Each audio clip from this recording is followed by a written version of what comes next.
Now it's time to welcome our next guest, Andrew Agemy, founder and CEO of Agemy Financial Strategies in Guilford, Connecticut. Andrew, thanks so much for being back with us. Hey, my pleasure.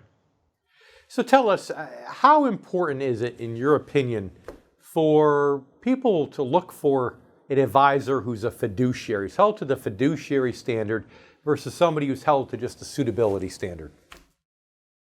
Well, it's very important if they're wanting to be able to have the recommendations and, more importantly, the ongoing information and activity on their accounts that they are expecting. But more importantly than that, it's the standard for making sure that you can actually trust the person that's doing the things and where he or she is coming from and how they're doing things. So when you talk about trust, and we use this word trust a lot today on today's show, how can one determine when shopping or looking for a financial advisor, fiduciary standard aside, how can one determine whether or not it's someone that they can really put their confidence in and trust? Well, the number one thing is what their philosophy is and what their strategy is for how to invest the money, and if it's going to be the right purpose for which the people are, the client is wanting to have their monies invested and working toward. From that, there are other situations. Alphabet soup after their name is helpful, but it's not the end of the world, because I know a lot of people that have alphabet soup after their name, but that doesn't mean they actually know how to take care of people the way that they deserve to be taken care of. So, the proof of the pudding, I think, is in the amount of clients, how long they've been doing it, and what have they actually been doing. Have they been investing money for performance and accumulation, or are they investing money for purpose and for income purposes? So it sounds like you're talking about, in the 30 seconds we have left, it's also important to have someone who can customize it for your goals in life, whether it's more performance-based or more purpose-based, correct? Exactly. That's correct. Okay, good. Well, I always appreciate your insight on these issues, because I know you worked under a suitability model in the past, as I worked under a suitability model in the past.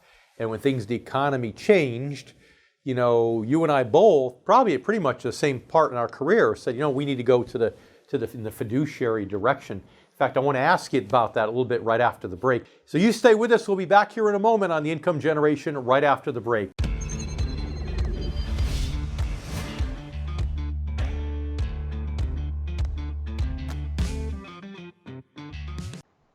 Welcome back to the Income Generation. We're talking with Andrew Agemy, founder and CEO of Agemy Financial Strategies, right in my own backyard in Guilford, Connecticut. Andrew, thanks so much for sticking around.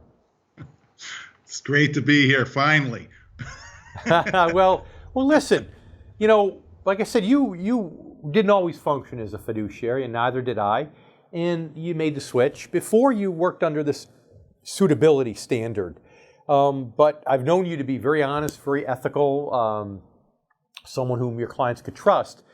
How do you recommend that if someone's working with an advisor who's not a fiduciary, to try to determine whether or not they can truly trust that person? That's a great question. And, I think that a lot of that is based upon, like anything in life, you have to be very careful about definitions.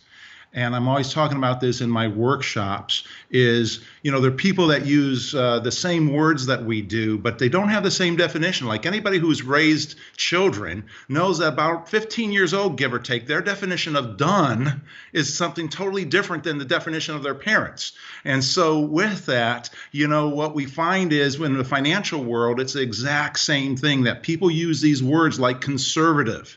And the person seeking advice is saying, hey, I'm a conservative person, and the person giving quote unquote advice is saying, yeah, you are, I've got you in conservative, but then, that's not really, as it plays out, what it is. So it's important to understand the definitions that people are using when they're doing it. Like, how much money should I have in the stock market, for instance?